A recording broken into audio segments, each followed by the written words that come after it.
are back. Welcome to another edition of the Sports One. And we are back. We got the full crew in the house. That is what it's all about. The Yankees, out of any team in the league, are the best equipped to handle a blow like this. I think there is a higher power at play here. He's due law of averages. That dude is the ultimate scrub. It's trash. Yeah. Every person you have in there is fucking trash. Next game, you're going to see a big performance. You can see it in the end of the game, and I'm just totally stoked and excited for this. And we are back.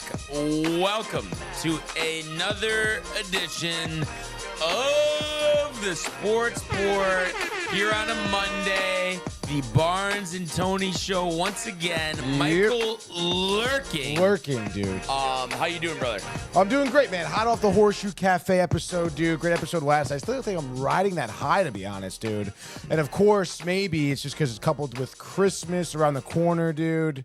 Pumped for the holiday season. Pumped for today's episode. A lot to get to. Some Rangers action early on today. So let's go, dude. As Doggy would say, for today, break down the travel. Oh, dude.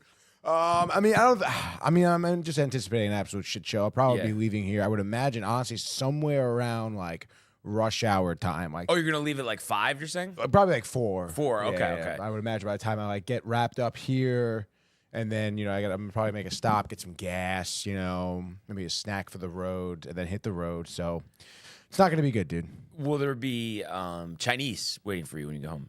I don't know. I haven't spoken to the parents yet. I told them I wasn't sure when I would be home, either tonight or tomorrow morning, because I wasn't really sure. So, but my mother did mention if I come home Monday night and it's dinner, they could order Chinese.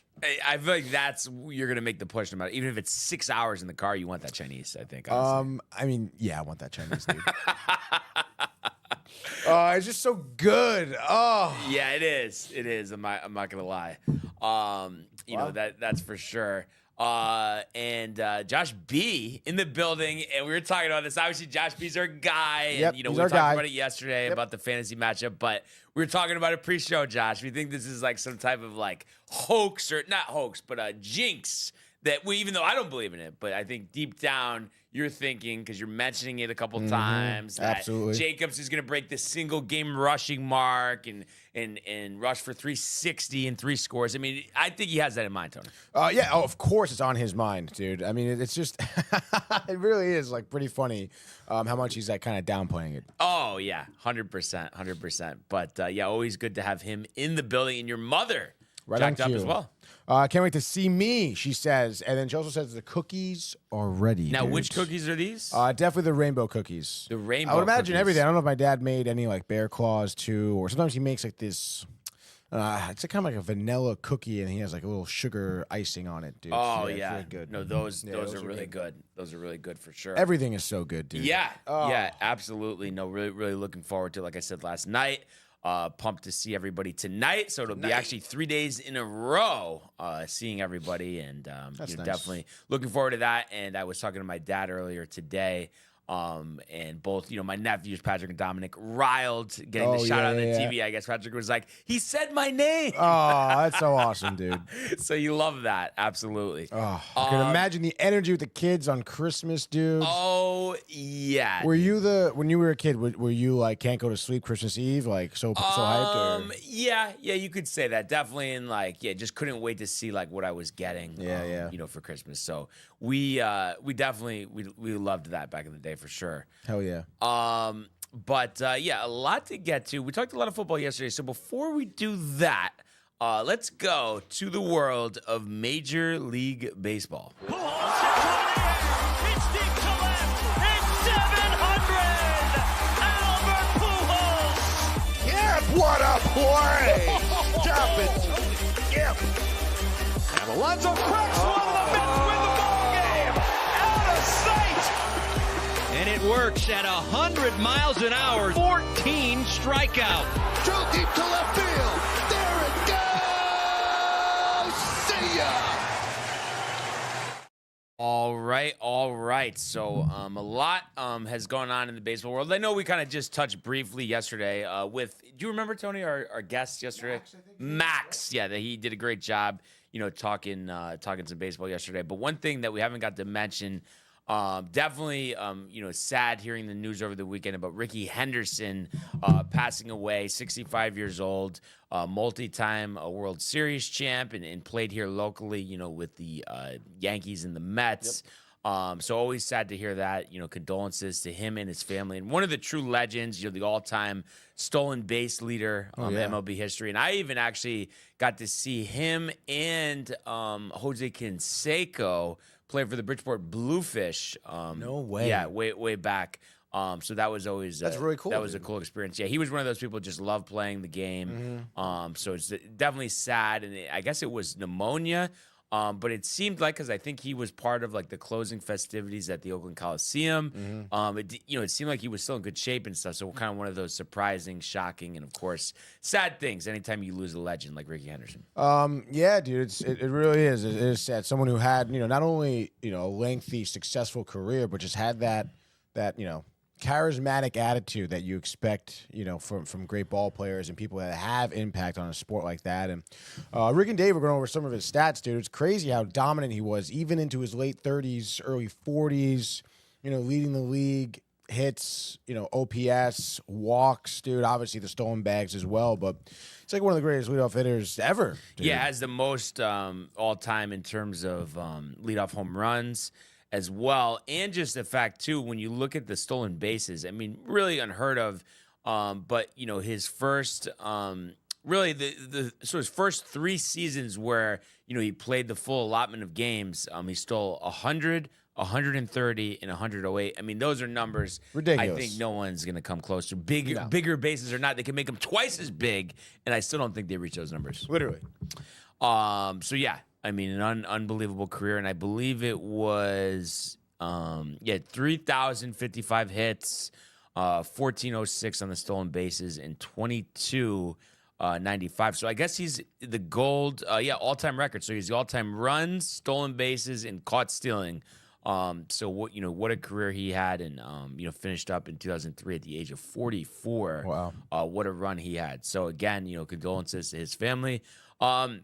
In terms of the hot stuff, I would say, since we last had our show in studio on Friday, it's definitely heated up. We definitely have had a decent amount of moves. The big one, for the Yankees, Paul Goldschmidt, 1 year, $12.5 million. So that was a name we had mentioned, with Christian Walker going with the 3-year, $60 million deal with the Astros. So they pivot to Goldschmidt. Rick and Dave were breaking down that pickup from Walker. Yep. And they were saying that the Yankees didn't want to give up a couple of draft picks. Yes, because of the compensation. Yeah. This, I believe, is no draft picks, right? Because No I'm sure draft he's picks. not Yeah. a Class A free agent, whatever. But this is a guy, Tony, that 2 years ago won the MVP. And not that, we're anticipating that. And sure, the overall numbers for his standards were disappointment last year, 2265, 245, only slugging 414.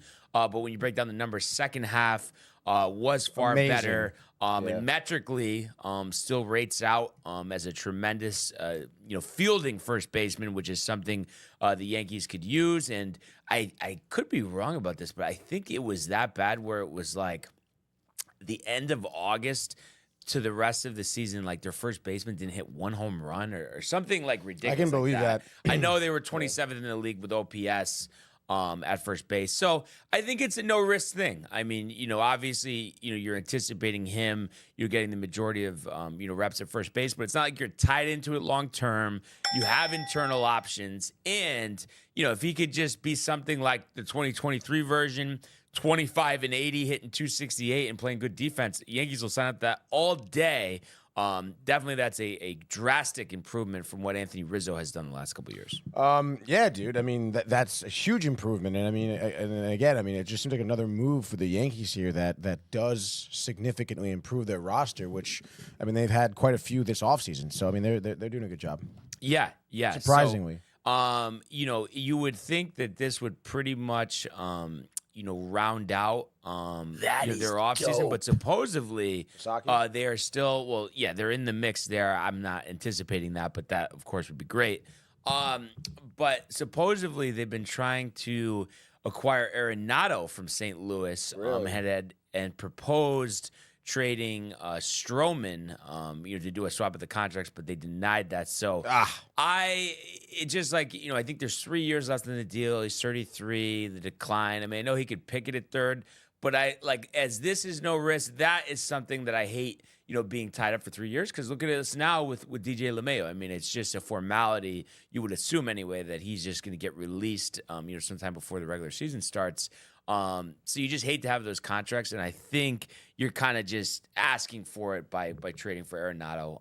And I think the far better option is to go with a combination of Oswaldo Cabrera and Oswald Peraza at second base. And then you keep the youth of the team, which we were talking about yesterday, which is a lot younger than people think. So I'm against the Arenado. I'm guessing you think more of the same, right? Because, I mean, you were saying you really didn't want the Mets to trade for him either. Yeah, I kind of wouldn't. It would be fun, I guess, to see if he would, can kind of get back to, the Gold Glove, caliber play he was in Colorado, and even the start of St. Louis, I guess. But I don't know, dude. I mean, it's a tough contract, and he just seems like a type of player that, if he doesn't do well, could potentially be like a locker room problem, right? Like have his negativity, his level of play. I don't know. But I don't know if the package. It was Stroman and no, it was just a straight up. That's what they were trying, but they don't want to do that. St. Louis. I would if I was the Yankees and that was the trade. I would be hyped if I were you. It's just the problem is if it was a 1 year deal like this Goldschmidt deal, it would be great. But I don't like the fact of going 3 years down the road. Like I mean, I know maybe it's a little nervous thinking, but I just feel like we've just seen it too often. Once you get to that age, you just can't expect these guys to produce. So, you'd be 3 years, 34, 35, 36, 32 million this year, but I guess it's really 27 because $5 million by Colorado, 27 next year, 22 million really with the $5 million for Colorado, and then $15 million in 2027. It's a lot of money to tie up in a guy that, you're not sure what you're really going to get. No, yeah, I understand that, but I don't know. I mean, not for nothing. I would want to get rid of Stroman, and I think that's straight up thing. I don't know. It'd be interesting to see if it would but they're not going to accept it. So then it's like, we have to I wouldn't attach give him prospects or something like. So that's I don't where think you don't want to give up any value for him. Yeah, that's where you go like that. Yeah, yeah, exactly. So he's going to get traded somewhere. So it'll be interesting to see, what happens. There were some other signings. One that came across, I believe, last night, early parts of this morning. Manaea, Tony, 3 years, $75 million back to the Mets. What was your thoughts there? I mean, I think that's something that definitely needed to be done. I mean, we talked about it last night too on the show. There's the lack of ancillary moves after Soto here. And Manaea being one of your better pitchers in your rotation, having the career year that he did, it was, something that was inevitable. You knew you needed to re-sign him just because of the free agency pool with pitchers. Like, you needed to already build upon that. So I like the deal for 3 years. I mean, why not, dude? He definitely earned it last season, Yeah. So it probably makes you feel a little bit better about a the little bit rotation, and of course you could slide Clay Holmes down on that list, and there's some guys at the bottom of the rotation, that are probably going to be in the bullpen. But if it was up to you, would you just want Holmes in the bullpen at this point now that you have him, or would you still want to try the starter thing out? I would still try the starter thing out unless we get still anticipating another pitcher being picked up. Like whether it be Burns or Sasaki, to be honest. But you're expecting that, or you're more so like hoping? It's a great question. I mean, I'm definitely hoping more than expecting, but I'm still expecting, if you know what I mean. Gotcha. Gotcha. Because they have to. They can't not. They have to, dude. They know they have to sign another pitcher. And they're gonna have. I'm sure we'll get to another signing that happened this morning, but it's just like players are going off the board here. Manaea was a necessity. Like that was like you had to do that too, and you still have to get another one. Yeah, I'm trying to think. So right now with that signing, so you'd have Senga 1, Minaya 2, Right. and then 3 Peterson, 4 Holmes? Yeah. And then 5 McGill? I guess so. Yeah. Right, McGill who would else have is- to drop in there? Who else would be? There isn't anyone else. I don't know why. Buteau? Oh, okay. But yeah, I could see why. Yeah. Oh no, Montas. Oh. So God, dude, that's no, right. it might be Holmes 5. Montas Holmes 4. would be a 5. Yeah, Montas would be a 4. Yeah. Which I guess kind of, again, if Holmes and Montas are good, I mean, that's Yeah. a nice little round out right there. Holmes, I wouldn't be horrified if we're like working on that 5th starter, during the season. If Holmes is kind of like in and out of the rotation, McGill probably too. As long as Senga is healthy, and then I guess, as long as everyone lives up to the hype so far, you're just kind of really banking on Montas being a little bit more extraordinary. Yeah. Like you'd probably at this point just take like around a 4 ERA, decent strikeout numbers. Yeah. So we'll see. But again, it would be nice to like pick up another pitcher and then use Holmes with the bullpen. yeah. Because at this point, like, what bullpen pieces have we added? And I know I mentioned this yesterday, but I do think it would be a good idea. Maybe even it's a multi-inning guy, but high leverage with McGill. Honestly, out of the pen. Absolutely, I dude. can see that working well. Oh my God, Frankie Montas. Yeah, no, Montas is tough. I really don't like that. Yeah, I mean, and Montas is Sonny Gray territory, Carl Bavano, as far as I'm concerned. And so you just pull up that screen over there, and we were going to mention it anyway. Walker Buehler, the former Los Angeles Dodger, 1 year, $21 million. So Max must have been riled waking up to that this morning. Oh yeah, dude. But listen, I mean, I think for the Red Sox, 1 year deal. I mean, no risk. They need pitching, so I think if you're looking at on their side of things, I mean, I think it makes sense. I think it makes perfect sense, dude. Again, I mean, I was really hyped for the Buehler to the Mets. I thought we were pushing for that. And it's just, I feel like this deal just has like Mets and Stearns all over it, dude. The 1 year for 21. I mean, like you said, not a lot of risk here.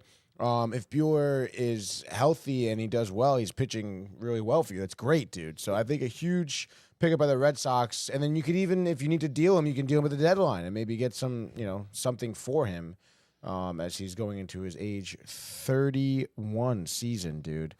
So yeah, I love that, dude. Good for them.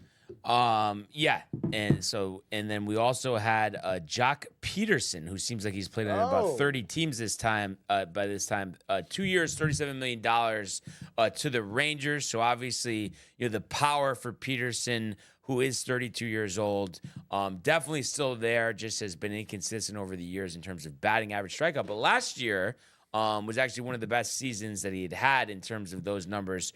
275. With 23 home runs and 64, RBIs. And for his career, he's 209 home runs, 549 RBIs, and a career slugging of 469. Kind of an interesting move for Texas. I mean, it seemed like their offense was already like pretty good, but now, I mean, you think about Simeon living up to the hype, Seager living up to the hype, and then you have Garcia still.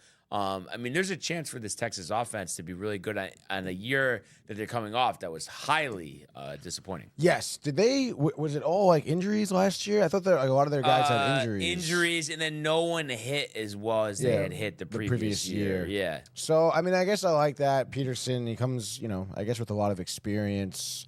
And I'm sure that'll help out, him and Jake Berger, who they picked up earlier in the offseason. I'm sure will help a ton. But yeah, I guess it's all right. I mean, Peterson, it's kind of a weird guy, I suppose he has a good bat. And He's just inconsistent. He is inconsistent. But I mean, he's got 2 World Series wins, so. And just looking at this Texas team, you also have Josh Young, who, looks like he could be pretty good, and he's still 26 years old. Had a lot of injuries last year, and I guess 2 months ago had a tendon operation on his wrist. But I think he'll be healthy, for the start of the regular season. You got Jonah Heim, who was great a couple years ago, the New York native from Buffalo, Tony. Last year struggled, 220, but year before great. And then the same goes for Ezekiel Duran, who was pretty good 2 years ago, and then last year, really fell off the map. Adolis Garcia had been one of the more consistent outfielders in the league. Same type of thing. I mean, still hit 25 home runs, but hit 224 coming off a knee injury last year. He's 31 years old, kind of one of those late bloomers. But if you look at, besides that 25 home run season, hit 39, 27, 31. So there's definitely some offense on this team. So I think, they have a chance, but I think it will come down to two. What's the pitching going to do? Because you got Evaldi, John Gray, Andrew Heaney, Dan Dunning, Cody Bradford. Probably one of the worst rotations in the league, I would think, right? Definitely nowhere near the top. No, definitely nowhere near the top. I mean, Evaldi, I guess you can have some confidence in. I mean, DeGrom's not going to be healthy, and John Gray, give me a break. What is the deal with? Did DeGrom have any more procedure or anything? Not that I know of. Because they don't list him in their. Let's see what we got here. He's on the depth chart. And they have Jack Leiter too. Jack Leiter, for the ESPN depth chart, he wasn't. Kumar Rocker. Oh yeah, this is the Texans MLB.com here. Let's see what we got going on. Jacob DeGrom. Haven't Googled his name in a while. Yeah, right? 5 days ago, Jacob DeGrom has agreed to a what? That's just probably one of those fake news stories, it seems like. 5-year deal with the... That's like a flashback. Yeah. No, this was posted in 2022. It's great, dude. So, it seems like he's going to be pitching. 1 month ago... they're talking about it would be in their best interest to trade him. Sure, I guess. It probably is in their best interest because he's going to be injured most of the year, right? But I guess he is healthy now, though. He had the limited action last year, but yeah, but that's every year, what? So that was his second season with Texas, right? So he's got 3 more on the deal, and he's already 35, 36. 36. He came up late. Yeah, because it doesn't seem like he's that old. He came up when he was 26 years old. Yeah. Crazy. He's in his 10th season. But I guess when you're constantly out of action because of injury. That's why the time goes by. Of course. Yeah, dude. Pretty fucking wild, dude. I feel like you're still a little sour about that whole thing. Yeah. He should be healthy and pitching for the Mets. That'd be great. You would still want him even after all these injuries, is that? Or you're just saying you just wish he didn't get injured is more of what you're saying? Yes, and yes to both of those. Yeah. Okay. So, yeah, it'll be interesting to see what they do. Speaking of the Rangers, they actually trade, and this was a guy the Yankees rumored to be interested in, Nate Lowe, to the Washington Nationals for lefty receiver Robert Garcia. Lefty receiver? 2 years relief. That's like a Michael, whatever you want to call it. All right. Anyhow, so Lowe last year 265, 16 home runs, 69 RBIs. The 29-year-old, and had a really good year. It was in 2022.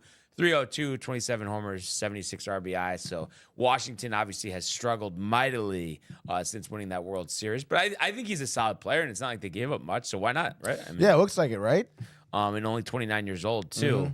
I love when people go back-to-back calls. It's like, why would you think someone's going to answer when you call right away again? What would that make a difference? Oh, right, my God. No? Yeah. No, I guess so. I'm there with that one. Because you don't go back-to-backs, Tony, right? I would hope not. You don't seem like a back-to-back guy to me. If it's Michael, yeah, dude, because he never answers his phone typically. I guess it's an emergency, but it's I know that this call is not an emergency, right, but it's oh, I have a second. I don't care what you're doing, so I'm going to just blow you up. Right now, dude.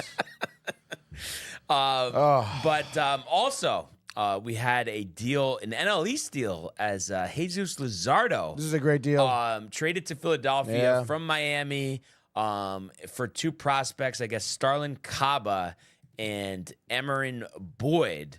So, Luzardo struggled last year with injury and performance, 5 ERA over 12 starts. But had pitched well before that. When you look at the numbers, he's still 27 years old, is left-handed, and actually started with Oakland. Didn't do that well, but you look at his 2023 season with Miami, 358, and he struck out 208 batters over 178 innings. So Philadelphia, I mean, obviously we know the talent that they have, and anytime you can add a pitcher with his type of upside that is under 30, I mean, it's going to be a good move. Yeah, no, I think so too. And again, I mean, this guy stays healthy, he's going to be dominant. Yeah. He's got a good repertoire, good pitch selection. 27 years old. He has that opportunity to be healthy and to be dominant. And for I think a rotation such as the Phillies, I mean, adding this guy going to be huge, dude. Going to be huge for them. Yeah, absolutely. And let's see. So free agent 2027. I figure you're tied to the Mets to get him. Is that what the? I don't know. Well, I'm seeing all these little pitching deals go around. And it's that would be. It sounds like a great deal for Stearns to get into. Well, don't you think though? Really, he probably would be interested in that. But I think we've talked about this recently, especially when it comes to the pitching side of things. I feel like the Mets just don't have the prospects right now. That's why they can't make these deals. No, yeah, I guess that at least not the prospects they want to give up. Or really but from pitching, I feel like they're very short there. I mean, I would next draft, they should take 15 pitchers, literally. Yeah, no, but it's just annoying, dude. Oh, of course. These guys get off the board. What are we doing? Another guy off the board via trade, the Guardians trading Josh Naylor to the Arizona Diamondbacks. So this is obviously fills a need for Arizona. Naylor has one more year of control. Before free agency. I think this is the perfect deal for them. And they look to, kind of rebound, after having a disappointing year last year, after being in the World Series the previous year. So, I mean, I think it's a good deal. I guess they gave up Slade Sassoni. Who's that? I don't know. Yeah. And a competitive balance pick worth just over $1 million in draft bonus money. So I guess Sassoni, 25 years old, and was 2-7 with a 6.66 ERA. Wow, that's not a good sign. But yeah, I like Josh Naylor. He's got some power. 31 home runs last season. I mean, that's great for the Diamondbacks, like you said. Kind of a weird season for them after the World Series appearance. It's definitely, I'm sure that they have that angst to be we have to get back there. Definitely disappointing season last year, dude. Yeah, absolutely. So yeah, it'll be interesting to see, what happens. And I'm just trying to think in terms of dominoes. Pizza? I mean, who's really? I mean, Glaber's out there. I mean, who really of note at this point is out on the free agent market? Burns is still out there. Burns. Okay. You mentioned Glaber, right? Yeah. Alex Verdugo. Harrison Bader. But I mean, Bader hasn't been signed anywhere. But I mean, Jose Quintana. So I'm saying there's not much in of terms note, though. Yeah. That's what I'm saying. Like someone who's significant, really. Jack Flaherty still out there? Oh. Is he out there? I don't know. I feel like he is, right? I feel like we wouldn't have missed that. Jack Flaherty, free agent. Dodgers, 2 days ago, $88 million pitcher predicted to betray LA for the Orioles, it says. Okay, but he's out there, yeah. Yeah, he's out there. And I'm sure he's looking for money. There's questions about the medicals. Oh, really? Well, yeah, because that's why I remember the Yankees didn't trade for him last year. I forgot what specifically, came up on that. Also, one that I forgot, I don't think this broke while we were doing the show on Friday. The Yankees trading Jose Trevino to the Reds for right-hander Fernando Cruz and Alex Jackson, the catcher. And Cruz, one of the top strikeout pitchers in the league, struggled with inconsistency last year with a 4.86 ERA, but had 109 strikeouts in 66 and 2/3 innings. And I think there's 3 years of control. He is 34 years old, but you're giving up Trevino, who you wanted to get rid of, due to the throwing problems at catcher. And then you get Alex Jackson, who didn't do much hitting-wise, but with Tampa, but just gives you some more catching depth. So I think it's just one of those things. They look at it with Cruz. What Matt Blake has done. This seems like another project that he's up to the task for, and obviously the stuff's there with all those strikeouts. Yeah, I think so. And especially Trevino, it's like you almost wanted to like release him. Yeah, like, that true. throwing was so bad last year. So like, terrible, you didn't want him dude. on the team. So, so I'm just looking at other free agents. So Alex Bregman. oh right. But I think it's tough too because like we look at that as like Santander, dude. Oh, okay. So I guess All we right. are a little. I think maybe I was thinking more pitching. I don't know what I was thinking. Pete Alonso technically hasn't been Yeah. sent All right. anywhere. Wow, Tony. Like really dropping Jack the ball Flaherty, basically at this dude. point for us. Tanner Scott. I mean, he's not really huge. No, Tanner Scott is a great arm. Honestly, that would be someone. I mean, I would love the Yankees to get him, but that would be a great pickup for the Mets, to be honest. Say Oscar Hernandez. Yep. So, well, because you know what it is too. I feel like with the power hitting, whether it's outfielders or first basemen, the dollars just aren't there. So that's why people are holding out. Yeah, Shamanaya signed. Max Scherzer. He hasn't signed anywhere yet. Yeah, but I mean, Profar. not too many people though that you're that excited about. And then Sasaki is obviously still out there too. And then Santana does end up going to the Guardians to replace Naylor. That was a 1-year, $12 million deal. First Gold Glove at age 38 last year. So they're hoping he can fill the shoes of Josh Naylor. What's your mom picking up at the store? She's going to Pastosa, dude. Pastosa is a nice Italian market. She's probably picking up the Monegat, probably. Wow. I would imagine from there for Christmas Day. They have great raviolis. Their Monegat's so good too. They make their homemade, canned tomatoes. Oh, Yeah, you're ready for it. I'm starving right now. Yeah. Not gonna lie, dude. Yeah. So crazy. I ate so much yesterday too. I'm still freaking hungry. Did you eat when you got home last night or no? Yeah, I had a bagel when I got home, dude. Staten And we Island? had pizza when we came back here. I had a couple of slices of pizza. Jay brought bagels from Jersey, dude. Oh, wow. Yeah, so I had a Jersey But bagel. the Jersey bagel, or It's comparable, but is it obviously- comparable though? I It thought is nothing's comparable though. I mean, it's definitely way better than a Connecticut bagel. But I'm just talking about the bagel though. I mean, obviously, it's not as good as Staten Island, dude. It's not as it's definitely tasty, but it's not as fluffy and airy inside. Yeah, and I believe your mother. What's she? Merry Christmas, Brian. Merry Christmas to you, Mary. I know you're looking forward to having this guy for a few days. Yes. I'm sure there'll be plenty of food to go around. Oh, my gosh, dude. That's for sure. It's gonna get crazy. It is. So, yeah, I think for baseball, really, I mean, that's what we got. But just wanted to mention those few things. A lot of juice out there for free agents, dude. I mean, there's still some guys that Yeah. can help teams. It's interesting. You think about where these guys are going to go. It's tough. Also, Kev Dew wants to smoke, and then he's talking about depends where you You go, go in for Jersey for Jersey, yeah. bagels. I mean, Jay was coming from Asbury Park, so you're the shore. The salt. The salt, you're close to the city. It's a solid bagel. I don't know where specifically they're from, but they're good, dude. Yeah. Mike had one yesterday, yesterday morning. Um. He can test. All right. We'll have to ask him about that. All right. Anyhow, they suck down there. That's what Kev says.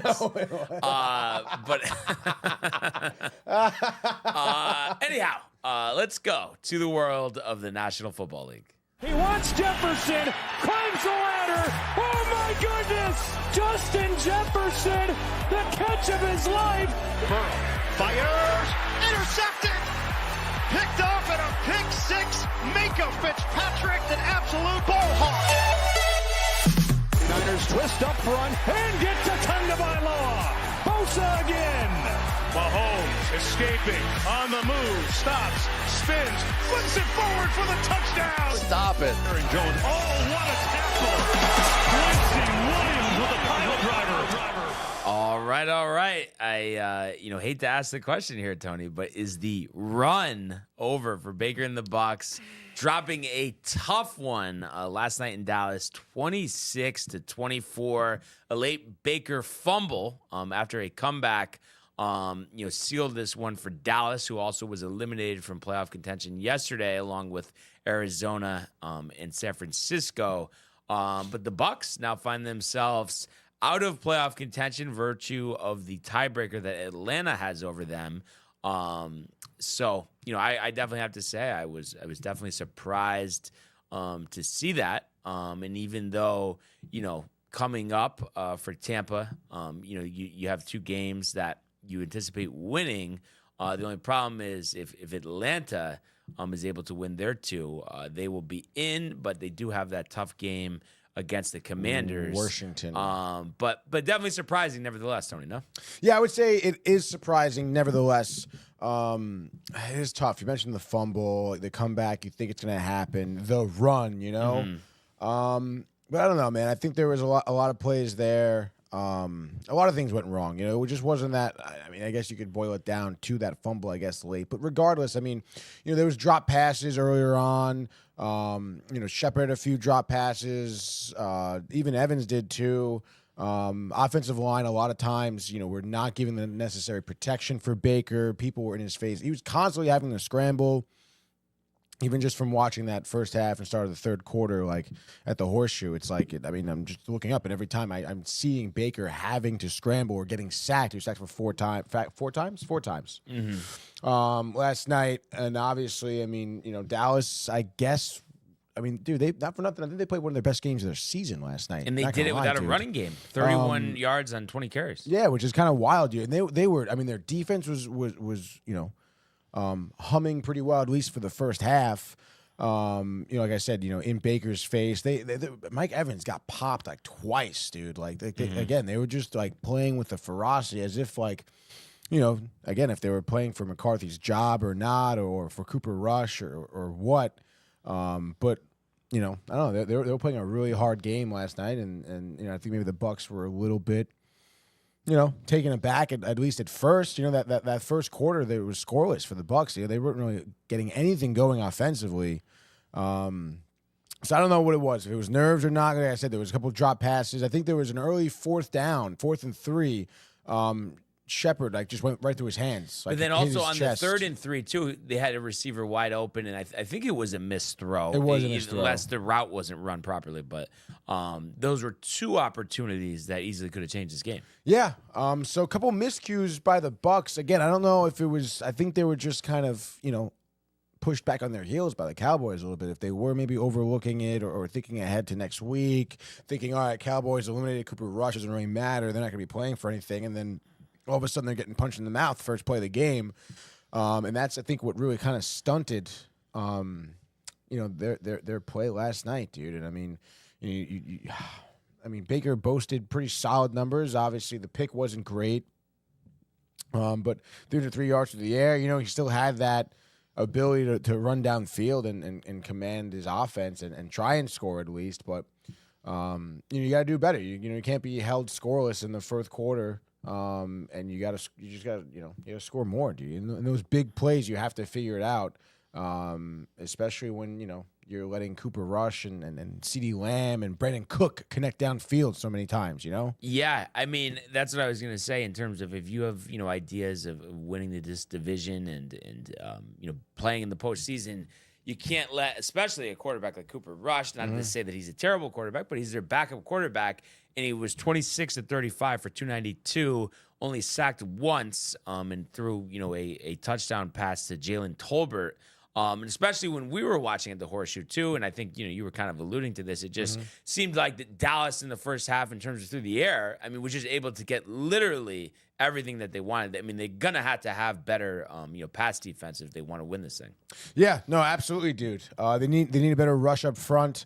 And their secondary, I guess, is, I understand CeeDee Lamb is, a great athlete, and Cooks is great as well. And, they have guys downfield. Devontae Turpin is someone who can be pretty electric, even Jake Ferguson.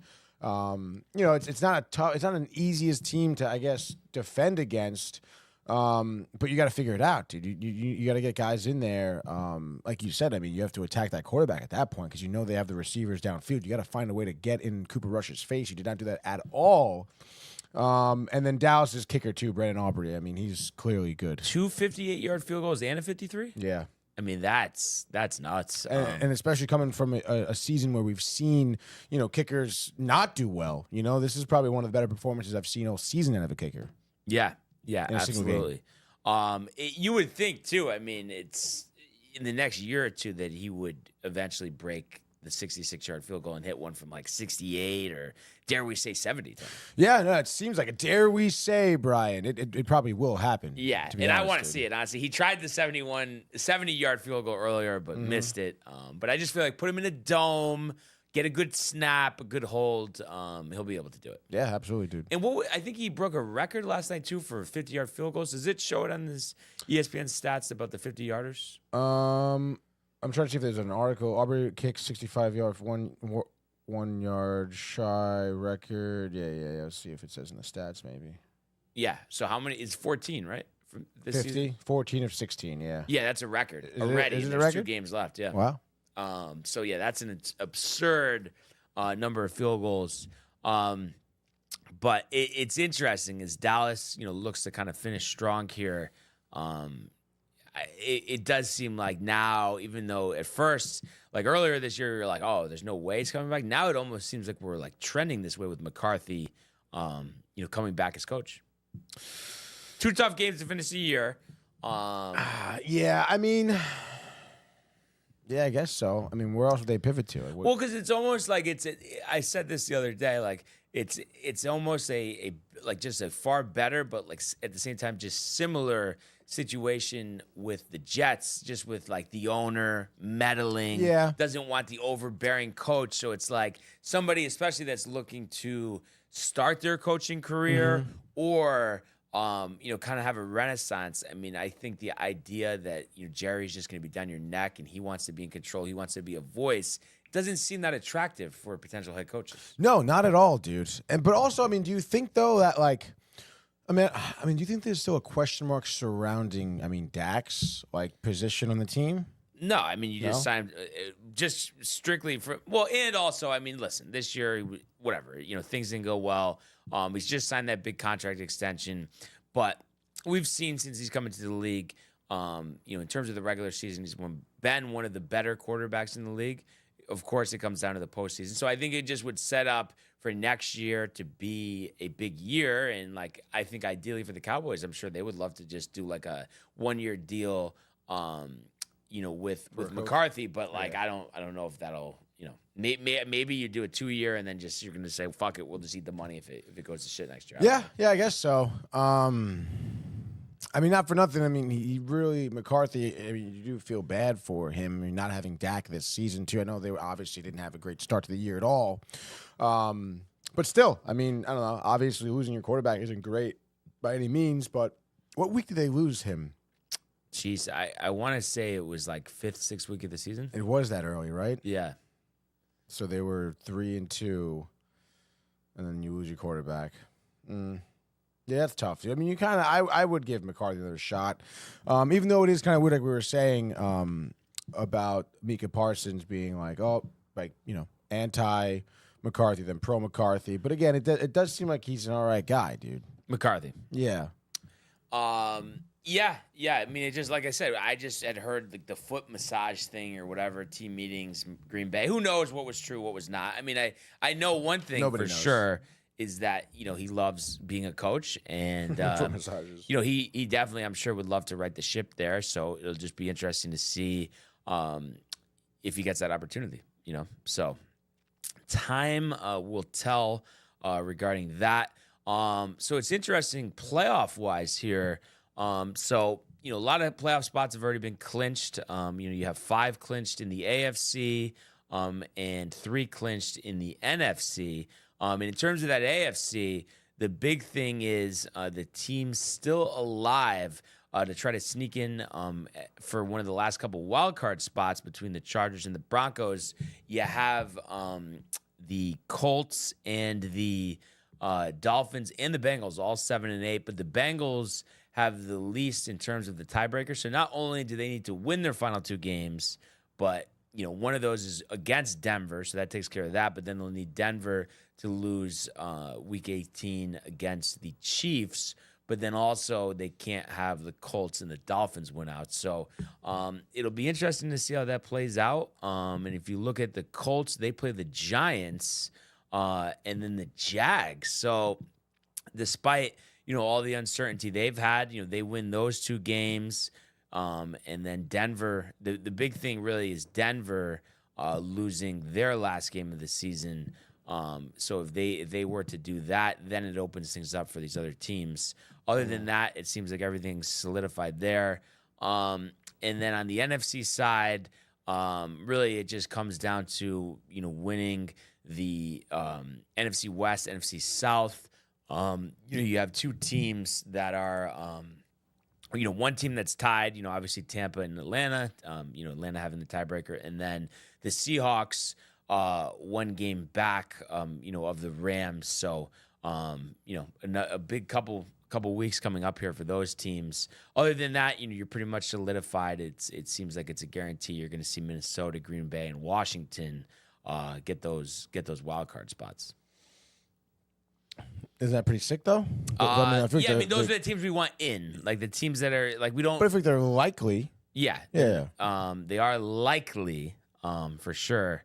And Rams finished with the Cardinals and the Seahawks, and obviously are on quite the run, winners of 5 out of 6 here, including 4 in a row. So, a lot of football yet to be played. One more game for Week 16 tonight. Saints versus Packers. I'm sure, when the scheduler makers, made this matchup, they were hoping it would be slightly more competitive than the Green Bay Packers being a 14.5-point favorite. The Saints, Sans Carr, Spencer Rattler at quarterback, the Riz, a Tony and Jay favorite at head coach. But it's just tough at Green Bay. It just seems like there's no way that this is not just a complete trouncing. Like, I feel like I would feel better about maybe the Saints competing, energy, home crowd if it was in New Orleans. But I feel like in Green Bay, it just feels like there's just no shot. A complete trouncing. Like, I'm like 41. No, yeah, I think. I mean, how could you? I mean, it is. That is what it's going to be. Yeah, and there's no other way around it, dude. So not a great matchup, dude. This seems like an Al Michaels type of game. But then again, dude, I mean, Monday night, what do they care about the matchup before Christmas? People are traveling, maybe not even seeing the game. I guess maybe people are out, but I feel like everyone's wrapped up in Christmas right now. They don't care about that matchup. Right? No? But you have everybody. Football is always consumed, though. I mean, you know that better than anybody, Tony. It's always consumed. Well, yeah, exactly. Yeah. So, I mean, even more so of them being like, whatever matchup this is, it's going to be consumed. Mm-hmm. Christmas, whatever, dude. I mean, people, are you going to watch it? I'm going to watch it probably, right? Yeah. I'm sure we'll put it on. But like I said, it's probably going to be, the result won't be in question by halftime, I would think. Oh, yeah, absolutely not. So, yeah, 8:15 ABC. And like I said, this is the last game, Monday Night Football game of the season. And kind of interesting coming up this week. We got the Christmas games on Wednesday, and then obviously a Thursday Night Football, which again will be the last one of the year. And then some Saturday games. I believe there's 3 Saturday games. So the games are really spread out. And I like when they do that. It just sometimes then it kind of takes away from the Sunday viewing window. But either way, same amount of games, same amount of teams. So should be an exciting end to this season. But let's do a Monday Night Football frenzy. Let's freaking go, baby. It's a big Monday night, I guess you could say, for people here. 8:15, we're doing it, dude. Lambeau Field, Green Bay, Wisconsin. The Packers, who are 10-4, 5-2 at home, dude. Very, very respectable. Are going to be hosting, you said it, dude, the New Orleans Saints at 5-9, 2-4 on the road. They're coming here at plus 700 on the money line. The spread here, Green Bay, minus 14.5. Big cover spread there. The total is 42.5. I mean, I guess you could say the Saints playing better as of lately, winning 3 of their last 5, but obviously Packers, better team on paper, 10-4 in a tough division. They need every win they could get, so they're playing hard. Are we going to see lots of Lambeau leaps, dude? Yes, Tony. I think plenty of it. And one thing that I think Green Bay will do, because I'm expecting them to really have the lead and a significant lead for the vast majority of this game, is, really feed their bell cow now. And Josh Jacobs, he has 1,147 yards this year, 12 touchdowns. So would not be surprised if he has probably 2 touchdowns and over 125 yards on the ground. And I'm sure Love early on will make some throws, probably have a couple of touchdowns himself, and wouldn't be surprised if this defense, which has forced a lot of turnovers this year, has a couple, and who knows, maybe a defensive touchdown or 2. But yeah, I think this one, like I said, over by halftime, and by the time that it is all said and done, I think we're going to see Green Bay win this game 41-7. So easily covering the -14 and going over the total. Packers and the over. And just like that, that is your Monday Night Football frenzy. That's a great little frenzy right there, dude. Yeah. Packers would improve to 11-4 and still be 3rd in their division, dude. Yeah, I don't know if we will ever see that again. Honestly, as competitive as that division has been this year. Yeah, no, I don't think so ever again, dude. Like, literally. 3 teams that really, I mean, would we really be that surprised if any of them made the Super Bowl as well as they've been playing this year? Yeah, no, definitely wouldn't be surprised. And I mean, again, you talk about like never seeing it again. I mean, Minnesota, obviously a lot of questions about what they're gonna do with Darnold. They could be a different team next year. I mean, Lions, you would anticipate to still be, I guess, competitive, but then you never know. I mean, the Bears aren't probably gonna be as bad as they were this last year, or this season, I should say. So, crazy division, crazy, dude. Yeah, it really is. It really is. So, can't wait till we get to playoff time, and be here really before we know it. And I think this NFC specifically is really deep. Honestly, I mean, there's like we're talking about with just within this division, but it just seems like there's really no easy opponent when it comes to the playoffs here. I mean, maybe you want to argue the NFC South. I mean, especially if Atlanta ends up getting it. But Penix looked good, I thought, yesterday. I mean, listen, I think at that point, I mean, if they do make the playoffs, it's going to be a Michael Penix starting for them. And you would think, I mean, he's going to be really good. He's going to want to make an example for himself and prove himself. So I could see that being like a Jordan Love last year situation where he's, surprisingly, beats maybe a better team in the playoffs. Yeah, so we'll have to see about that. And then, just because I always like putting you on the spot, I'm just thinking, Tony, since this is like, we're not going to see it till next week here, so we don't have time for a Tony game of the week. Upcoming schedule, couple Christmas games, 3 on Saturday, the Thursday night football, and then our Sunday games. Give me something that you're excited about next week. And then adding in the Sunday games, let's take a look here. Obviously, Bucks with the run, but it's against the Panthers. They're not really interesting, I suppose. Oh man, I mean, Sunday. I kind of want to go with the Christmas Day game, I guess, which would be nice. I guess Ravens-Texans would have to be my go-to there. Obviously, about the history between these two teams. It's gonna be very interesting to see what the Texans do. Without Tank Dell, how CJ Stroud responds here. It's still kind of crazy to think about how torn up, CJ Stroud was after that, during that game after the injury. I know, and definitely ugly injury, but I mean, in terms of CJ Stroud's career, it's very important to see how he responds here. And, obviously, I would like to see him respond well. And against the Ravens, I mean, I think it's going to be a great game. Netflix, which is kind of interesting, and it's Christmas Day. So I'm pumped for that game, 4:30. Maybe some things have subsided, a couple of appetizers, a couple of drinks in you. And you're enjoying the game, dude. Yeah, it is a shame, though. I do think the Dell injury, just in terms of, not that the Texans won't be competitive in the games that they have left this year, but I think it is kind of like the kiss of death in terms of, like, hoping to, like, make a run in the playoffs or anything. I just feel like it's so much to overcome. Yeah, it really is a shame, dude. Especially, you think about the Diggs injury, too, earlier in the year. I mean, the 2 huge, massive blows. Imagine if they had Diggs all year, and then imagine they're going to the playoffs with Tank Dell and Diggs. It sucks they lost 2 huge receivers. And then obviously to see the impact on CJ Stroud physically, mentally is tough, but he'll bounce back, dude. I have confidence. Yeah. What about you, dude?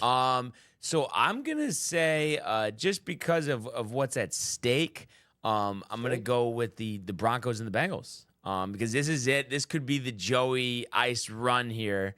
But they have to beat Denver, and Denver, wants to make up for that loss that they had, against the Chargers on last Thursday. Yeah. And I like that. I just think the Bengals, I think they're starting to believe just a little bit. Winners of 3 in a row here. Yeah, that's going to be huge for the Bengals to kind of clamber into a playoff position. Packers-Vikings is going to be a good game, too. I was going to mention that one. You know what it is? I think that is going to be really good. But it doesn't seem like it's really going to have any impact in terms of seeding, because I think, Green Bay is going to – well, I guess actually Green Bay technically could fall to the 7, but I'm not anticipating that happening. But Minnesota obviously is pretty much locked in. But I guess there is a little more at stake than you think, just because if the Lions lose some games, then, Minnesota technically could still win the division. So. Yeah, true. But, Yeah, I guess it's more for Minnesota anyway than Green Bay. Who do you like in that game? Oh man, dude. It's really tough, but I would think at the end of the day, it's the Justin Jefferson show. Really? So give me the Vikings. They're at home too, I guess, right? Yeah, so. I mean, it seems like anytime these teams play, and it was a 2-point game last time, and that was at Lambeau. This will be outside. Or not outside, but inside in Minnesota. But yeah, I kind of agree with you there. But I think it's going to be close, and really at the end of the day, it probably will be anybody's game, depending on who has the ball last. So we'll have to see what happens. But definitely a lot of football, some great games coming up this week. So excited for that. But let's go now to the world of the National Hockey League. Here he comes. McDavid shoots. Top shelf. He scores. Captain with the overtime winner. That's the middle. Great hit. That's a world-class hit right here. Tomsky stepping. Rink Washington made the full split save. Are you kidding me? Turn. Side of the net. Between the legs, and they score. Filthy. David Pasternak. The silver trophy to the Golden Knights. All right. So we get a little glimmer of hope Friday. The Rangers, the 3-1 victory over the Stars. Unfortunately, yesterday, no follow-up, a 3-1 loss at home to the Hurricanes. What did you get a chance to see much of these 2 games, Tony? Yeah, dude. I guess when they played the Stars, I guess I watched almost the whole game, and and the Sunday game I caught probably, I don't know, maybe the second and third period-ish. Okay. And are you seeing anything different? I mean, obviously the win, sure, that was great, but I mean, just overall, does it seem like things are headed for a turnaround, or? I would like to think yes, dude.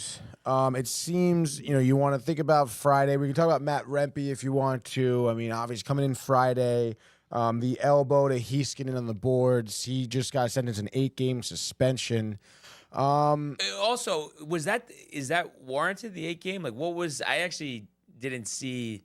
I mean, we can pull it up, yeah. dude. You want to pull it up? Yeah, let's see if we can get it. Yeah, and Rick was kind of, I don't know if you heard that this morning, but he was kind of going hard, just about what's wrong with this guy, basically. I mean, listen, dude. I mean, let's look at that, because it's just, I mean, it is warranted. It was a really bad hit, and it is his 3rd suspension in his career. He's only had 30 NHL games, maybe 25. Longest suspension in 6 years for a player. In anyone, NHL, really? Yeah. Yep. Oh wow, dude. Tom Wilson. Tom Wilson was the other one. It was the last one. Yeah, that makes sense. So I mean, I guess. Oh yeah, sorry. Here, let me pull it in here for the folks. This is going to be the hit you're going to see. I wish I could zoom in a little bit more, but it's all right, dude. So, let me mute it. Sorry. So this is, Nico Heiskanen here, and it's going to be your back. When your back is against the players, you're not supposed to be hit like this. And you see it from the back, and you're thinking, all right, that's kind of that's a penalty. But they're going to show it from the side here after the call. He got ejected from the game after review. And here he goes to the penalty box. And can we just see the freaking replay here? Oh, this is him being ejected. Okay, so this is the tough angle, dude. He gets his elbow right up on the head and neck there. Okay. Yeah, you really can't and see that's that a big no-no, dude. from the other angle. Exactly, yeah. So once they show this angle, it's like it's very clear that that's a very illegal hit. Absolutely ridiculous. Was the other player like injured at all from that? I don't no? think so. Okay. I don't believe so, dude. But in any case, you know that game against Dallas, it was great to see everyone getting chippy. Everyone was getting chippy, even against the Hurricanes too, which is I was going to say is I think to me indicative of a step in the right direction. You know, the fact that these guys are coming out here, they seem like they're getting pretty fucking pissed off, obviously, about a lot of their outcomes here.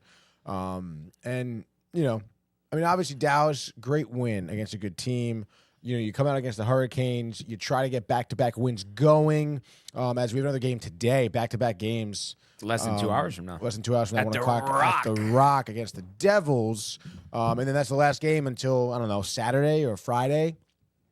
Christmas break a little bit. So, you kind of want to go in with at least win 2 of these 3 games. But regardless, Hurricanes, you come out, you play a great first period. Jimmy Vesey scores with 17 seconds to the game. Which was, I think, obviously his fastest goal. I forget what record it tied or whatever. It doesn't really matter because you end up losing. It was the only goal you score for the entire game. After that, you have a strong first period, and then you followed up with absolutely guts. And you just start, again, the Hurricanes start to show why they're a better team. And you have tremendous opportunities. It was a tough loss because you did have great opportunities, and, Kochekov was great. But you still want to convert on those opportunities. I think that they have something like their past 20 games, they have like a 15% conversion rate on power plays. You're not taking advantage of opportunities. You're not winning the little battles. Still, it's like, yes, maybe you're hitting more and you're getting one-time opportunities. But other than that first period, you just were not awake, it seemed. And you're still not being successful. There's so much to try and, fix here. But like I said, I guess the fact that they're showing some of heart and emotion is I guess good. And have you heard anything, just in terms of other stuff that's on the horizon? Trades and whatnot. I guess I haven't. No. Sorry, excuse me. We can look into it. Molly Walker hasn't texted you anything? It's a good one, Brian. It's a very good one, it's a good one, dude. No, she has not texted me. We don't text, dude, because we don't know each other. But I think I forget what day at practice you had the GM and president of operations for the Penguins watching your practice. So I guess I did hear rumblings of perhaps a trade for Evgeny Malkin, dude. What do you think about that? Not much. I guess it depends on the package. They're kind of they're gonna want a lot. And I guess it's like, oh, he's older, but he probably has like quite a few good years under his belt, and he definitely is. One thing the Rangers do need, as I'm talking about them becoming more physical and hitting the body, that they really don't have a big dude on the team. And your big man just got suspended for 8 games for an illegal hit, and that seems to be a theme for him. So it's like Evgeny Malkin is a huge body who knows how to hit and likes to hit. So I don't know. I don't hate it. Can we go to Athlon Sports, by the way? Continue, though. I just saw that article. Oh, right here. Rangers big swing.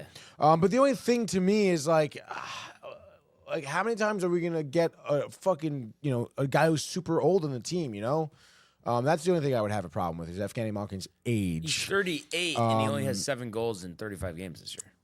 I know. Obviously the production there for the Penguins, slow start, no doubt. -16. And then they're not a great team to begin with. So it's, again, they're not going to, you shouldn't give up the farm for him. Like, that's not, No. I don't, and that's what the Penguins are going to probably want. They're probably going to want prospects. Why not just, I was going to say give him Mika, but why would they want that? Rangers preparing for a major roster shakeup, it seems. This is from Athlon Sports. This is article, I guess, posted yesterday or 2 days ago by Antonio Losada, dude. 5 minutes on Losada. Nothing. Antonio, though, pretty interesting names, pretty interesting. Looks like, according to Elliot Friedman and Arthur Staple, reporting the team's aggressive plans. These are NHL insiders ahead of the March 7th trade deadline. According to Friedman, the Rangers GM Chris Drury is aiming for a big swing to try and bring the team back into the playoff spots after a turbulent start to the season. Speaking on the episode, Friday's episode podcast, 32 Thoughts, Friedman confirmed the Rangers mark a significant move. I think overall they're looking to make a big swing. Thank you very much. We've heard that twice already. Regarding potential trades, still pending. During the Rangers' plans, identified several Ranger players as potential trades. Staple names: Ryan Lindgren, Riley Smith, Jimmy Vesey, and recent addition William Borgen has likely to be moved as well in the next few weeks leading up to March's trade deadline. Drury's going to keep looking for chances to move out before the deadline. But this article, I have to say, seems like it doesn't make sense because he starts it by saying like making a run, and then they're talking about flipping Borgen, trading VC, and talking about the NHL draft lottery. Yeah, literally it says like veterans could be moved, and I guess Lindgren and VZ, but I mean not really. And it's like they're going to trade Borgen already. I mean, there's really, and that was like also talked about already with the second they got him. So it's like there's really nothing of note here. Seems like Antonio maybe had a deadline and decided to get a lot of fluff in here. But boy, I don't know. Even despite maybe some inaccurate reporting or speculation, now I just have this thing where like if this just continues, I guess they're gonna, even though we don't want it, like kind of do it some type of a rebuild here. No. Oh.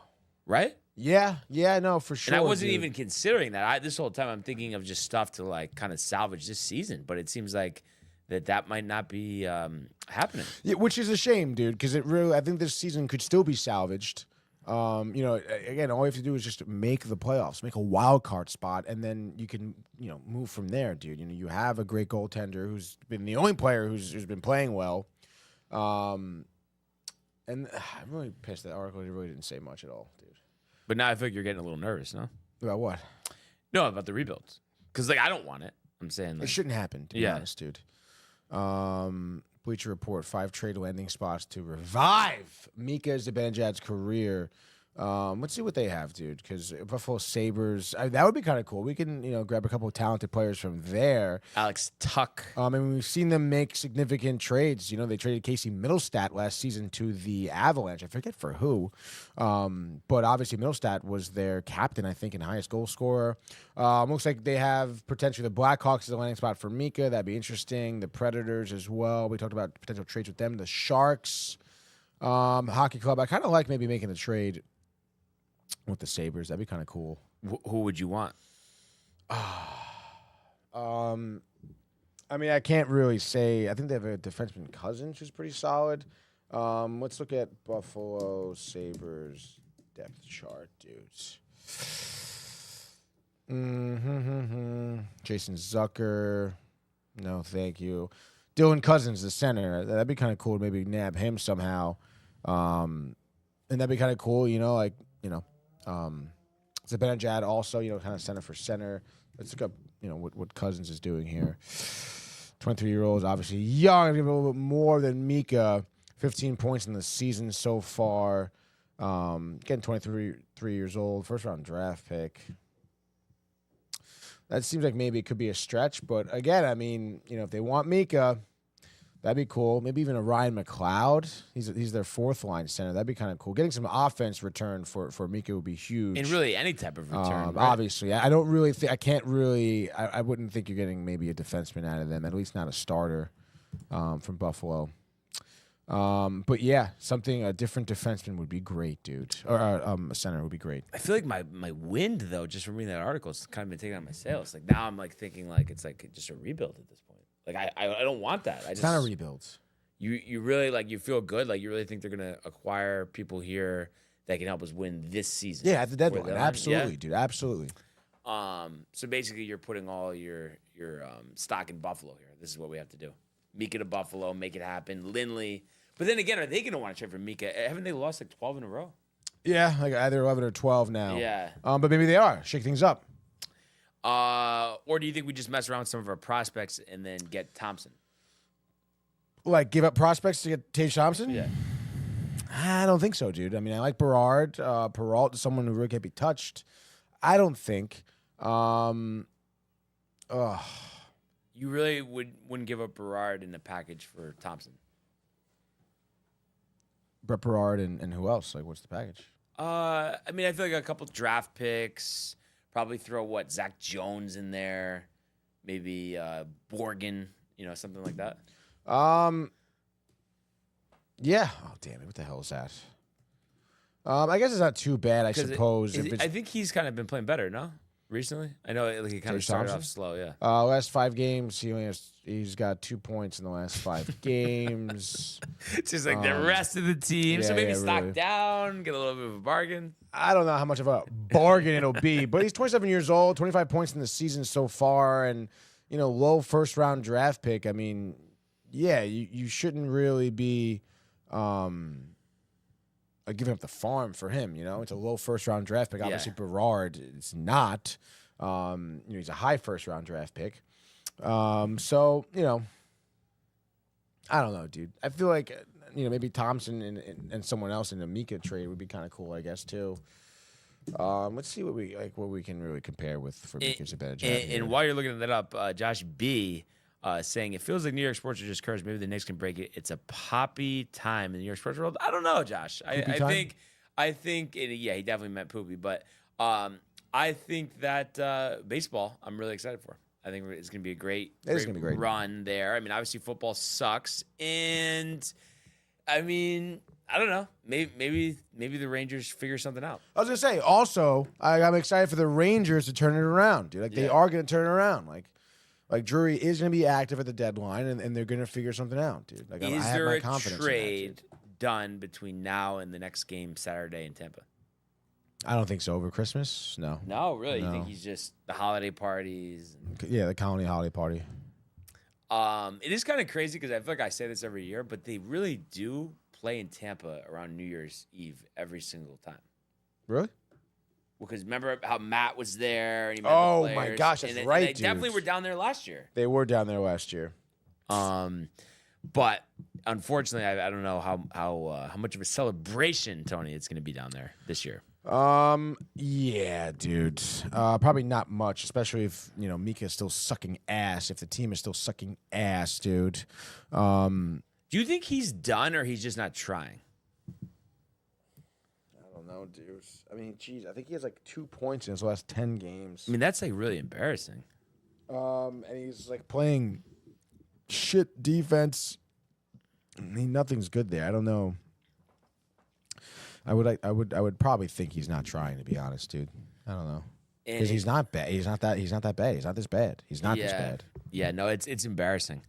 And yeah, it's kind of interesting. This quick Florida trip, after the Jersey game, Tampa on Saturday, and then next Monday, so a week from today, they're in Sunrise playing the Panthers before returning home January 2nd to play the Bruins. So, and then you go at Washington. So this is a stretch where, I mean, if you're kind of sleepwalking out there, I mean, you're going to lose all these games. So you really got to, come out hitting hard, good energy. I mean, stuff we really haven't seen much other than in the Dallas game. I mean, your schedule doesn't really get easier until mid-January, dude. Yeah. I mean, Sunday at Chicago. But even so, dude. Well, I mean, I know they beat us last time, but I think we'll beat them this time, no? Yeah, I guess so. But still, it's like, you're on the road for 3 straight games, back home in Boston, on the road in Washington, then to Chicago for a Sunday afternoon game, and that's on a back-to-back. No, but you know what's annoying, though? That's a tough fucking schedule. Last year, though, with unbelievable. like looking at the schedule, really, like just at the start of the new year, so from January 2nd to January 23rd, looking at that schedule last year, you would say, what is there, roughly 10 games there? Like, oh yeah, we'll probably go 7-3. And now it's like, I mean, can we win 4 games? Hopefully, probably not. I don't know, dude. And then you're back home for 2 games against Dallas, New Jersey, tough teams, and then back on the road, Vegas, Colorado, Utah, like back home against Columbus, and then in Montreal, and then you do a little Canada, a little Philly, back in Colorado, Carolina again.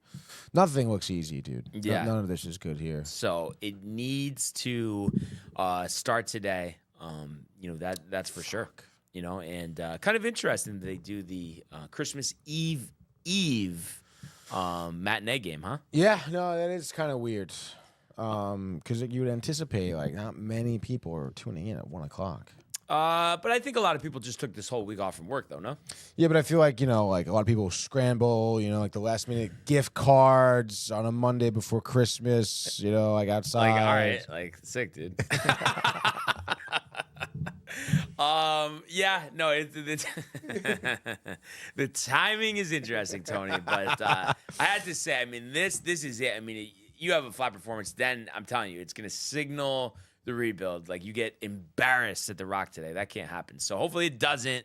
There's a decent amount of games on the slate. So let's do a Monday Frozen Frenzy. All right, dude. Oh, a bittersweet frenzy that it is. It kind of is, but it's kind of cool. Let's get started. Speaking of cool, it's cold here in Newark, New Jersey. The Devils taking on the Rangers here. Rangers coming in here plus 180, Josh B. So it could be pretty interesting to sprinkle a few shekels on this matchup here. So that puts New Jersey at minus 215, which is interesting. Tickets as low as $94. The over-under is 6.5 there, Brian. Last time these two teams faced earlier this month, Devils, who have been playing well, 22-11-3. 10-6-3 at home. They defeated the Rangers 5-1. Devils have won 4 of the last 5 games. They just shut out Pittsburgh. And I mean, if you look at it here, you talk about 5, 13, 16 goals in their past 5 games. Devils obviously Rangers, nowhere near that total.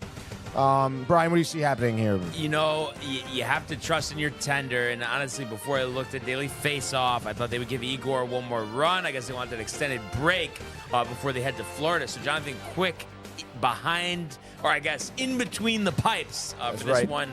5-3, 2.47, 915 save, but has matched the amount of shutouts that Jacob Markstrom has in 25 starts and only 8.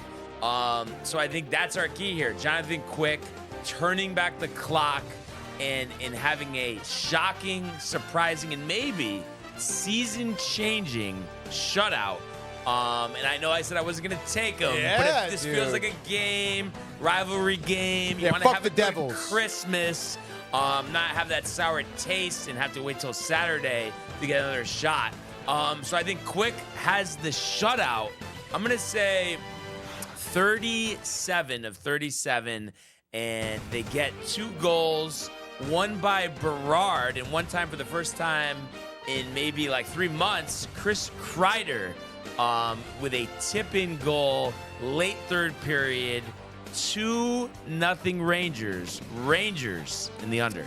I love that call there. Jonathan Quick, the veteran spot, a December to remember for him, dude. Give him the shutout. I'll say 41 of 41, Brian. Devils get a lot of shots on goal. Shoddy defense, but Quick, absolute brick wall. There's 3 goals in this game by the Rangers. One of them by Chris Kreider. The other 2 by his line mate, Mika Zibanejad, who has 2 goals and the assist on the day as he packs for the first time in a long time to celebrate Christmas for him, dude. Rangers and the under there, Josh B.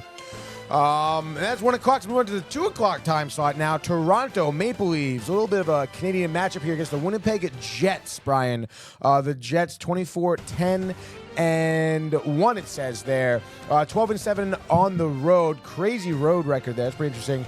And they've been on a little bit of a schneid, I suppose, but a little bounce back 5-0 win against Minnesota most recently. The Maple Leafs here, who did defeat the Jets earlier, late October, 6-4. They've just lost to the Islanders 6-3. Obviously, both teams heading into a nice little Christmas year. Over under 5.5, dude. So expecting some nice tending happening here. What do you expect, Brian? Yeah, so this is going to be a really good game. I think this is a overtime game.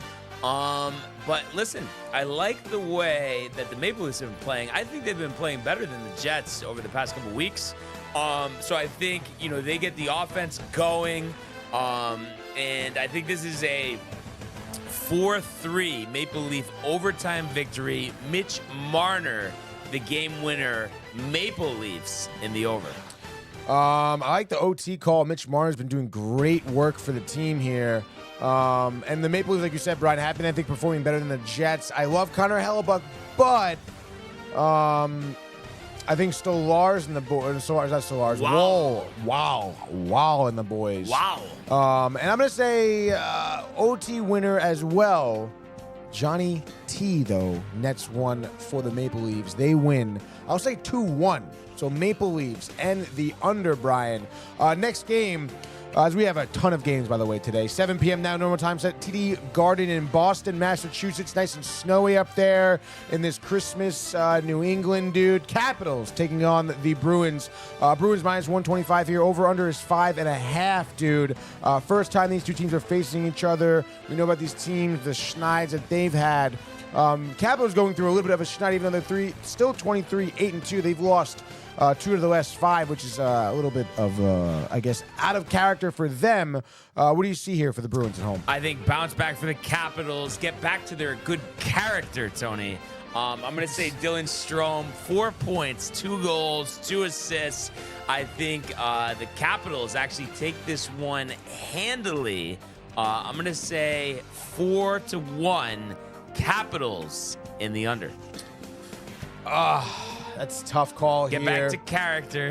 Getting back to character could be good, but I think Jeremy Swayman, while we're handing out shutouts, dude, I think Swayman could get a shutout here tonight at the TD Garden, Christmas time, whatever. Let's go, dude. Swayman, I don't know, maybe 23 of 23. Then a ton of shots on goal by the Capitals, clamoring for some offense. Brad Marchand with the lone goal there. Bruins win 1-0, dude. Bruins in the under. Let's go down to Detroit here. Another maybe winter wonderland over there in Michigan as the Red Wings taking on the St. Louis Blues. Another first-timer for these two teams this season. The Blues going through it. Their only win in their last 5 games was against, you guessed it, Brian, the Rangers, dude. They're on a 3-game losing streak. The Red Wings are on a 2-game losing streak themselves. Who is bouncing back? Kyrou, I think, is due. Kyrou? For a good game here.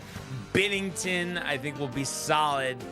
Close game, entertaining game. Wow. But I'm going to say, Kyrou nets a goal. 5 minutes left, third period, gives the Blues a 3-2 lead. Ultimately, that's what they win by. Wow. So we're going to go Blues. And the under. And the under. Wow. I'll say Blues in the over, dude. Buchnevich, Kyrou, Robert Thomas, all netting some points there. And scoring bonanza, I think, all around. Maybe Blues end up winning this game. I'll say 6-4, dude. A lot of offense in Detroit. Next game, moving along here. We're going to go to Florida, the Battle of Florida here, Brian. Watch out. The Panthers taking on the Lightning in Sunrise here. Tampa Bay is plus 130 on the money line. Your over-under is 6.5. The Panthers won a couple days ago in Tampa Bay, 4-2. Now we are in Sunrise. What's going to happen here? Yeah, I'm going to definitely go. Lightning hot right now. Lightning hot. So the Panthers. But I'm going to go with the Panthers. I mean, how do you go against the Panthers? This is going to be a great game, though. But I think we're going to see an offensive explosion. Yep. Carter Verhaeghe. Not 1, not 2, not 3, but just for Josh B. and Allen, 4 goals in this one. That's just crazy. 6-5 Panthers. Overtime. Kachuk. Game winner. Panthers over. I'm going to say the Lightning upset here. There's no value. It's just maybe my call here. I think Lightning hot right now. Lightning will strike for Tampa Bay here in Sunrise. I would say Braden Point nets a late third period goal to tie the game. And then Victor Hedman at the end of the day nets one in OT. 3-on-3-2. Victor! Lightning and the over. Bang! Next game here. Let's keep chugging along as we go to Pittsburgh, dude. The Penguins taking on the Flyers. The Battle of Pennsylvania, dude. Philly here, even on the money line. Over, under 6.5. First time these two teams will be duking it out here. Penguins, I mentioned, just lost to New Jersey 3-0. Flyers just won in overtime against Columbus the other day. Both teams, I don't know, kind of middling, maybe toss-up here, Brian? A little bit of a toss-up. I'll go with the grizzled vets. Maybe their last hurrah, probably, fighting to stay together here to try to go on one more run. But I think the Penguins, I think they have one of those games where they really turn back the clock. The old Crosby and Malkin same game goal scenario. And I think they defeat the Flyers here. I'm going to say 4-1. So Penguins in the under. I'm taking the Flyers here on the road. I think maybe just Torts, a little jacked up, a little bit of from Torts, you know. Konechny, I say hat trick in the first period, Brian. Okay, dude? Tristan Jarry pulled. Nedeljkovic put in. He sucks too. Flyers move on to win this game. I'll say 6-2. Penguins go home sorry for themselves. Next game, let's go to Columbus now. Still 7 p.m. They take on the Montreal Canadiens. Montreal coming in here at plus 115 against the Blue Jackets. Over under 6.5. Canadiens over the course of November beat the Blue Jackets twice, 5-1 and then 4-3 in overtime. And the Canadiens right now on a 3-game win streak seem they have the Blue Jackets numbers and are heating up right now. What do you say, my guy? You know, I just continued to back my guy, Montembeault, and Tommy actually sent me a video of one of his ridiculous saves the other day. Nice. And I think they're a Mike is team jealous. on the rise. I think he has a great performance here. Another under. And I think you're going to see Suzuki with 2 goals and an assist, but we're going to say 3-1 Canadiens. Montembeault, 37 of 38 Canadiens in the under. Montembeault, dude, we've seen have great starts, obviously, but so have we seen a couple good ones from Elvis Merzlikins, dude. Sam Rosen out of his seat. Out of his seat for Elvis, dude. I think you're going to see a goaltender standoff.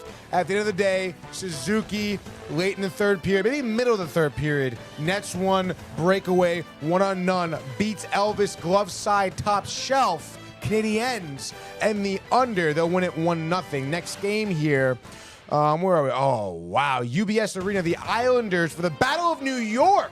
Outside of the city confines. Taking on the Buffalo Sabres here. Buffalo plus 130. Your over-under is 5.5 here. The Islanders seemingly having the Sabres number. Just shut them out late November 3-0. Beat them early November 4-3. This will be the third and final time they'll verse them, potentially beat them. Sabres, 11-game losing streak they're on, by the way.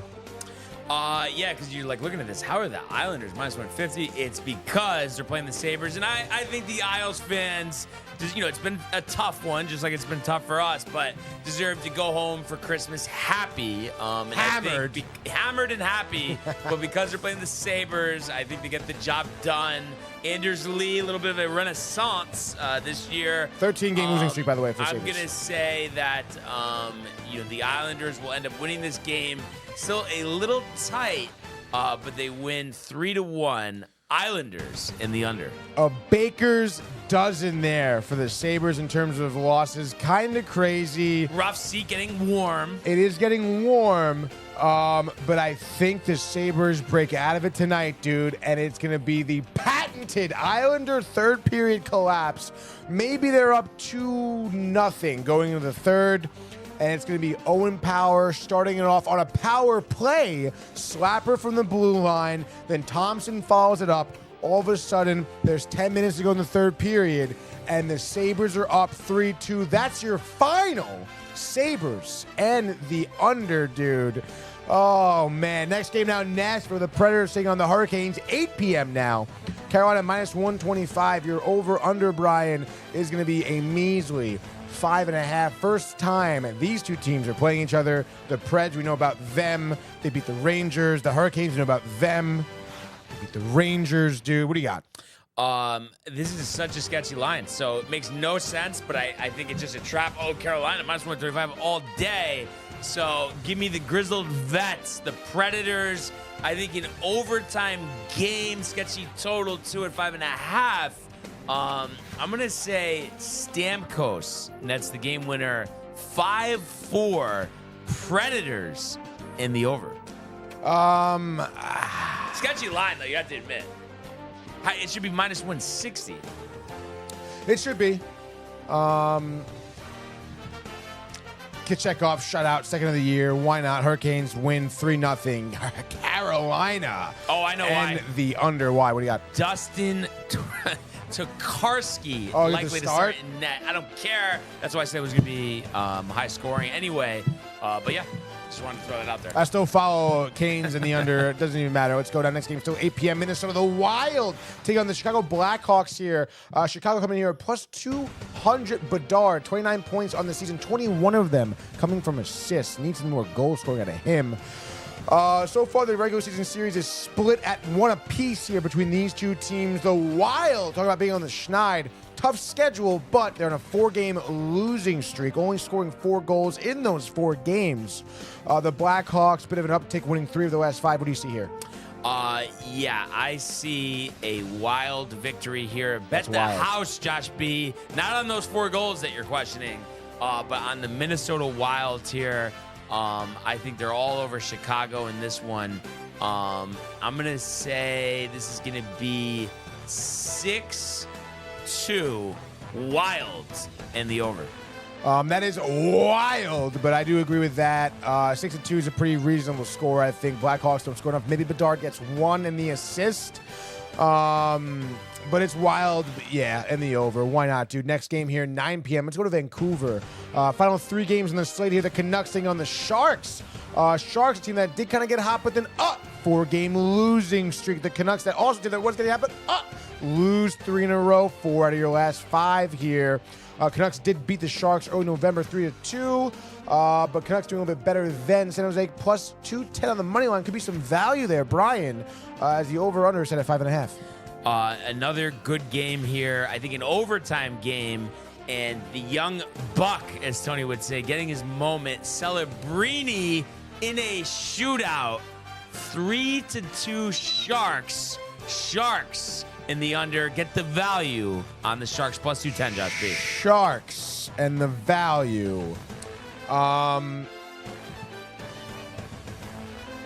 going to go with the Canucks, I think. Quinn Hughes. Josh B. 4 goals, dude. San Jose Sharks get shut out, dude. Lankinen, or even Demko, Demko feeling good in between the pipes there. I got to keep my eye on him, honestly, see how he's doing. But Canucks win 5-0. Canucks in the under here. Final 2 here. 9 p.m. Utah Hockey Club taking on the Dallas Stars here at the Delta Center. Dallas minus 150, dude. In on the money line, which is kind of crazy. Their over-under is 5.5. Stars beat the Utah Hockey Club 2-1 early December, but watch out, UTH 4 wins in a row, dude. Obviously, the Stars back-to-back losses, Toronto and New York. What do you see here, Hockey Club? I say take the Hockey Club. So another Josh B moment here. Plus 130. Stars sneaky poor on the road, 16-8 despite 19-13 overall. And really, Utah has played well, probably a lot better than other people thought. So I'm going to say Vizmelka, 38 of 40 in between the pipes. Keller with 2 goals. And we're going to say Utah is going to win this game 4-2. Utah in the over. Utah! I'll give me Dallas here in this one, dude. Chalk, minus 150. And I would even be willing to bet the over here. I think Dallas scores 4. Utah maybe nets 2. Jake Ottinger, maybe like a 34-36 night sort of deal. Solid in between the pipes for Dallas. Dallas and the over, dude. Next game, last game, best game, potentially 10 p.m. A late game, T-Mobile Arena Vegas game. Golden Knights take on the Ducks here. Anaheim plus 270. That puts Vegas at minus 340 right now, by the way. Over under 6.5. The Golden Knights have beaten the Ducks 3 times already this year. This will be the last time these two teams face each other. The Golden Knights hot, 3-game win streak, 4 of the last 5. The Ducks not hot. Will they be flying south for the winter? I think this is a Duck victory. It's hard to beat a team 3 times in a season, let alone 4. So I think we're going to see Anaheim here, the Vets, Terry, having a good game, maybe Frankie V as well. And I think the Ducks end up taking this one. I'm going to say 5-3. So putting on a good Vegas show here before Christmas. So we're going to say Ducks and the over. The value for Josh B at plus 270. That is a lot of great value, but they have to win. Give me the Golden Knights here taking care of business against the Ducks. The injured Mallards, dude. I don't think they're going to have what it takes. I think absolutely just overcome from the Golden Knights here. Ivan Barbashev, 2 goals and an assist there. Zach Whitecloud, 2 goals and an assist there. Jack Eichel, 4 assists. Vegas wins 5-1. And Vegas just in the under. like that is your Monday Frozen Frenzy. Very impressive stuff there, Brian. Highly impressive. A lot of hockey games. A lot of hockey games. And as you would say, a little bittersweet, Tony. Last Frenzy before Christmas. Oh yeah, I guess you could say a little bittersweet. I mean, we'll be back before we know it, though. Back before we know it, hopefully recapping some wins. Gosh, I really hope so. That would be fun, wouldn't it be? Yeah, dog. And then, really, other than that, just wanted to quickly mention on the way out here, Myrtle Beach Bowl in progress. Coastal Carolina, and this game is actually played at their home field, going up against the University of Texas San Antonio. There it is. A scoreless game here. Kickoff was about 11 o'clock. There is 2:04 left in the first quarter there. As both teams looking to make Christmas just that much sweeter, ending the season on a winning note. And going into this, they weren't favored by 9, but University of Texas San Antonio was favored by 13.5. Would not be surprised, Tony, and I'm sure this is probably your favorite too, but it's always mine, favorite college mascot, the Chanticleers of Coastal Carolina. Yeah. I think just because of that, they pull at 13.5 dogs outright. Okay? Chanticleers. So maybe a live bet situation for Allen. I could see him doing that. While you're looking up the history of the Chanticleer, 2:30 on the blue turf. So this is one that you would think would draw Tony's eye just a little bit because of that turf. Fresno State versus Northern Illinois. Northern Illinois, who beat Notre Dame earlier this year, -2.5 point favorites over Fresno. Unseasonably warm here. 46 degrees in Boise, so warmer in Boise than it is here, which doesn't really make too much sense. And I think because of that, give me the dogs with Fresno here, warmer temperatures, California team. I could see them pulling it out here, 40.5, but I'm going to say this is like a 20-13 victory. So I would say Fresno State and the under in that one. Anything on the Chanticleers? Some type of weird bird, huh? A weird bird. Chanticleer. Yeah. No, Coastal Carolina's all right, I guess, right? Yeah. I guess Myrtle so. Beach, right? Just go there, beach, party, right? Golf. That sounds great. Yeah, I'm sure the Coastal. students enjoy it. And then, I mean, how do you get anything done, speaking of Jesus. how do you get anything done, the Hawaii Bowl tomorrow night, 8 o'clock ESPN, San Jose State versus South Florida. Definitely going to go with San Jose State here, -3, just because, a little shorter commute than going all the way from South Florida. I'm sure that trip is a little overwhelming. San Jose State, one of the best receivers in the country here. Nash, 104 catches, 16 touchdowns. That's Nick Nash, the senior from Irvine, California. So, I'm sure he'll find himself playing at the next level, the 6'3" receiver. But yeah, give me San Jose State in that game. Always part of the tradition with the Christmas Eve Hawaii Bowl. That goes way back, and they've been sick. playing on campus in Hawaii while they look to build a new Aloha Stadium, which all those years was the host not only of the Hawaii football team but the Pro Bowl. 63.5 here is a total. I'm going to say under that, but I think San Jose State wins easily, 39-17. So we'll go San Jose in the under in that game, and then we'll have more bowl games starting up on Thursday actually 3 bowl games from Ford Field, Chase Field, which I think is a little interesting for Tony, home of the Diamondbacks, Rutgers, Kansas State, and then we get the Hancock Whitney Stadium 68 Ventures Bowl in Mobile between Arkansas State, Bowling Green. The Chase Field game is Rutgers, Kansas State, and then Pittsburgh, Toledo, the other matchup there. So they'll take a week off from the playoffs and then get back to it. I believe it's on New Year's Day. Actually, we have the one game on New Year's Eve between Penn State and Boise State, and then we'll get back out there on New Year's Day for the other 3 games. So a lot going on in the sports world. I believe UConn basketball, too, not in action until New Year's Day as well. Michael Bucca seemed to be handling it well at the Horseshoe. I'm sure you heard me ask him last night. Yes, it does seem like he's I think he just wants to enjoy the time with yeah, family. Jimmy, though, I think is a little scarred by the Mets uniform picture. Yeah, he looked like he was scarred by that. Even someone the fact that someone brought it up. Yeah, what are you talking but about? also though, I mean, how did he? I mean, red. I could understand, 5 years old, maybe didn't have control of the situation, but how did he not get that removed years ago, Tony? I know, right? And I'm sure, if Mike sees it, I'm sure other people have seen it. Exactly. So yeah, just thought that was interesting. Figure it out, Jimmy. Yeah, figure it out. Dude.